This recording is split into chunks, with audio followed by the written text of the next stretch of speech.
It's really great to come back to Ålesund. It's where I grew up. When I go back to my apartment in Oslo from Himalaya, I come home, but I don't really feel that I come home until I'm here. This is for me to get home. Ryan and I went to Antarctica in 2009 and 2010, and our plan was to start from Berkner Island in the Weddell Ocean to ski to the South Pole. That was our main goal, but I also wanted to cross, to go down the Axel Heiberg Glacier and to stay the whole season in Antarctica.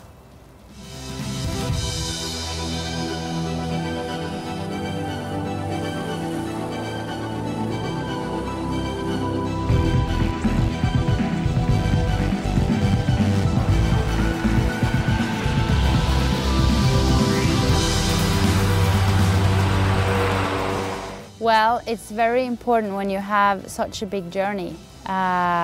It's very important to divide it up in more short-term goals. Because otherwise, you know, you're going to ski 1,800 kilometers.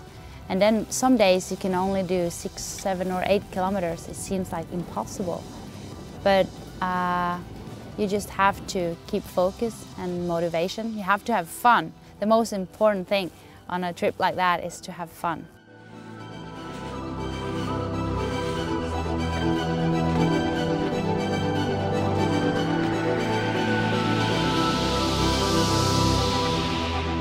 So some days are hard, but then I could feel and I could see when Ryan, for example, was down, then I kind of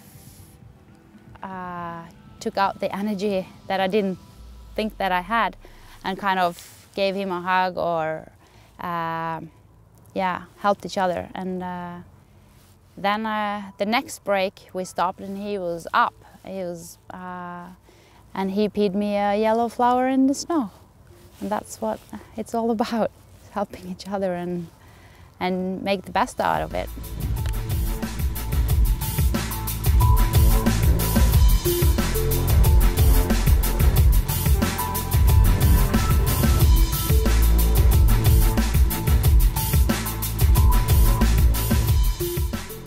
.85 degrees, 22.756 south. The route we took was quite special because starting on Berkner Island and skiing to the pole was kind of like a major expedition in its own. It took us 49 days to reach the pole. It was very cool because coming across the frozen ocean, coming up onto the mainland, through a mountain range is really interesting to navigate that kind of terrain. Then ski on onto the South Pole, where it's kind of a higher altitude, but just frozen, relatively flat landscape. But then continuing across the Titan Dome, through a few other features and down the Axel Heiberg Glacier, it was amazing because we then had a lot of changing terrain at the very finish, and so the end actually became the most exciting part of the trip, navigating down this really long and intense glacier out to the frozen sea on the other side of the continent. Woo! Oh my God! We are the two luckiest persons in the whole world right now.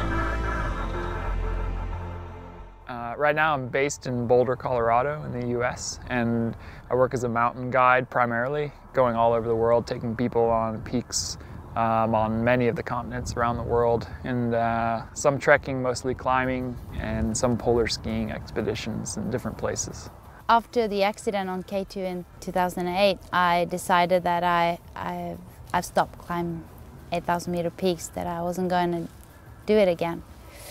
But I went back twice, last fall 2011 and this spring 2012, to Manaslu and Lhotse, and it's kind of feels good to be back in the Himalaya, visit the mountains that I used to spend a lot of time with before.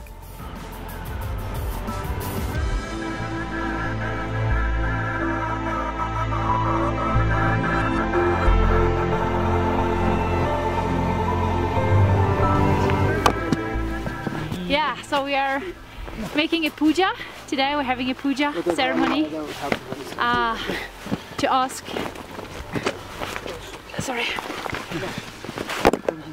the local gods here for permission to visit this beautiful mountain.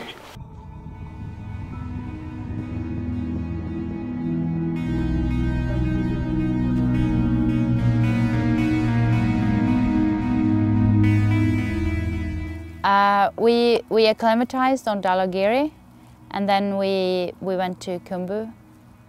So we were in the Himalayas for 10 weeks, and it took us 4 or 5 days to go to the summit, in the summit push. Before that, you're up and down the mountain many times.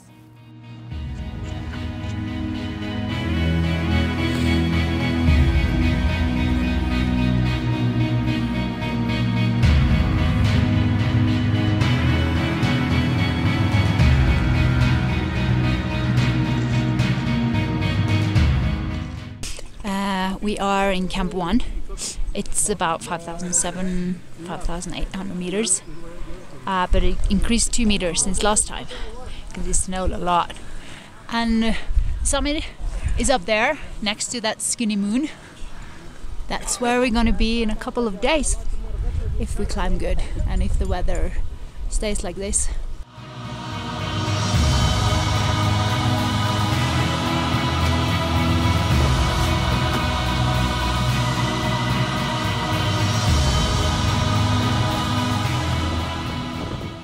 I really enjoy the views from the tallest mountains in the world. It is amazing to reach the highest points and to see the view and to do it with people that you care about. But I've come to that point now where I actually enjoy more to trek into those mountains and to visit the villages around and the local people. It actually just gives me more, and I enjoy it more.